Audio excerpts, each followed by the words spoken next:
Straight of Hormuz में नए युद्ध को लेकर खबर है सर, और ट्रंप की वो 4 चेतावनी क्या है, क्योंकि इंफॉर्मेशन वॉल पर अब एक एक डिटेल भी रखेंगे आपके सामने, जहां स्ट्रेट ऑफ हार्मूज, हालांकि आप देखिए किस तरीके से हार्मूज में नया युद्ध, और साथ ही एक बड़ा सवाल कि किस तरीके से ट्रंप की ये 4 चेतावनी, और इसके साथ ये जो पोस्टर वॉर चल रही है इसकी एक एक तस्वीर आपके सामने डिटेल में करेंगे इवैल्यूएट, क्योंकि हॉर्मूज पर नए हमले के काउंटडाउन की शुरुआत हो चुकी है और यही है ट्रंप का पोस्टर वॉर। हालांकि ट्रंप के इस पोस्टर वॉर को लेकर एक एक डिटेल रखें आपके सामने, उससे पहले आपको बता दें कि स्ट्रेट ऑफ हार्मूज पर नए फेज ऑफ ऑपरेशन की लेकर सबसे बड़ी खबर है कि नए हमले का काउंटडाउन शुरू हो चुका है। हॉर्मूज पर यूएई की बड़ी तैयारी को लेकर दावा किया जा रहा है। जंग में अब खाड़ी देश भी शामिल होंगे। हॉर्मूज पर ईरान की बड़ी चेतावनी क्या है, करारा जवाब देने की ईरान की तैयारी क्या है, इसकी डिटेल भी रखेंगे अब आपके सामने। वहीं सबसे पहले बड़ी खबर और डिटेल, जहां पश्चिम एशिया में अमेरिका के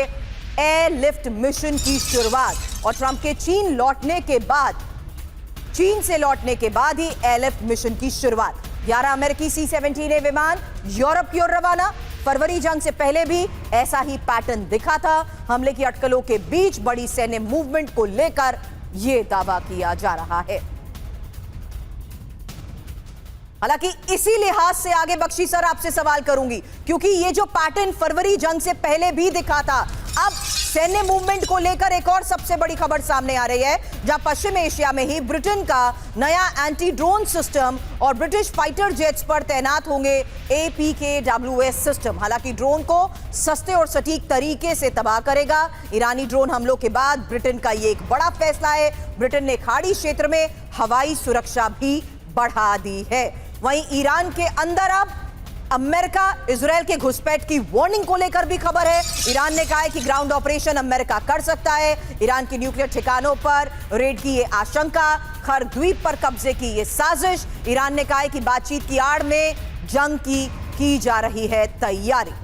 हालांकि ईरान का अमेरिका इजरायल पर आरोप क्या है, ग्राउंड इन्वेंजन की साजिश रचने का यह आरोप है। खर द्वीप और तटीय इलाकों पर कब्जे की तैयारी को लेकर दावा किया जा रहा है। फोर्डो और नतांज न्यूक्लियर साइट्स पर नियंत्रण की कोशिश का दावा किया जा रहा है। संवर्धित यूरेनियम को कब्जे में लेने की तैयारी के आरोप लगाए गए हैं। और सबसे बड़ी बात, जहां बातचीत की आड़ में अमेरिका इजरायल की यह सैन्य प्लानिंग, जहां सीमित स्पेशल फोर्स ऑपरेशन कई हफ्तों तक चल सकते हैं, यही ईरानी मीडिया भी दावा कर रही है। भले ही ये फैसला, बख्शी सर आप जो कह रहे थे कि अमेरिका बेवकूफी भरा फैसला करेगा, लेकिन इसके संकेत पिछले कई महीनों से मिल रहे हैं सर।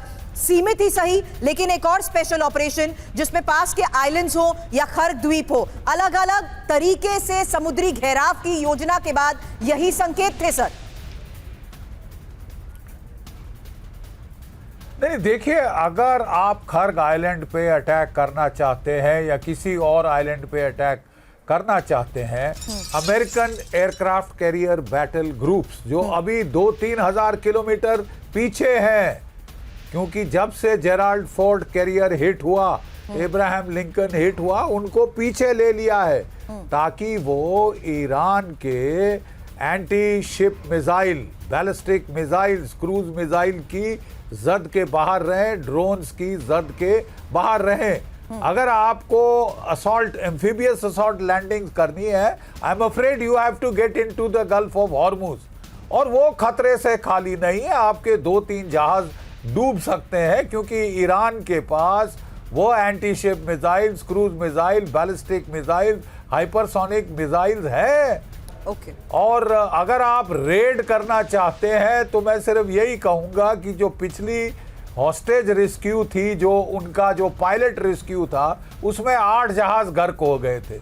तो पता नहीं अब करना क्या चाहते हैं आप, क्योंकि जैसे ही ये लड़ाई शुरू होगी दो तरफा, आप समझ लीजिए पेट्रोल का दाम $150 से $200 प्रति बैरल हो जाएगा। जो दुनिया रिसेशन के मुहाने पे है, वो डिप्रेशन में धकेल देगा अमेरिका और इजराइल मिलके। और अगर ये पागलपने की सोच रहे हैं न्यूक्लियर वॉर के, तो आप 3rd वर्ल्ड वॉर करा देंगे साहब। आप तो बाज नहीं आएंगे जब तक दुनिया की तबाही ना हो जाए, फिर आप सीटी बजा लेना। अगले फेज ऑफ ऑपरेशन से पहले सर एक और सवाल खड़ा होता है कि अब अगर ऑपरेशन हुआ तो उसमें यूएई कहां स्टैंड करता है?